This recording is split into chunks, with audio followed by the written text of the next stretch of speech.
What is this terrifying beast we run from?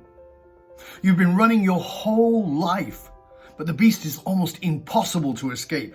You see, the beast cannot be seen, nor can it be heard. The pregnant pause, that's the home of the beast, and it waits in the tension. You check your phone in order to avoid the beast, but you know it's there, waiting, in the moments when you sit with yourself, or even if you sit quietly with another and just be.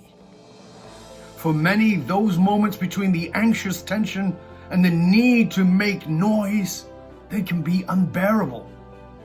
It can feel like we are standing at the edge of a giant gorge that could at any moment swallow us up.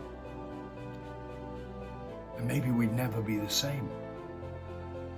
In my youth, I feared the beast, but now I have learned to embrace it, to sit in the tension of it, and the beast has become my friend, my mentor, teacher, and strategic guide. And when I sit with this mentor, I feel the unique breeze that becomes a thermal that will lift me up so that I can fly above that gorge of fear. I can be carried over the top of the mountains that have contained me.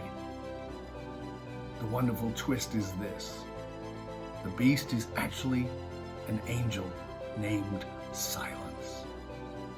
When we learn to sit in the silence, this beast is transformed to an angel.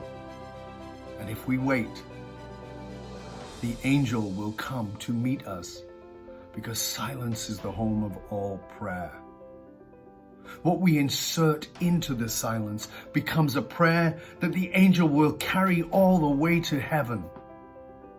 It is only when we learn to sit in the tension of the silence, holding a single thought imbued with heart and soul, that we gift wrap our prayer and we place it into the hands of the angel, who will carry it for us all the way into the quantum field where it will be birthed into reality.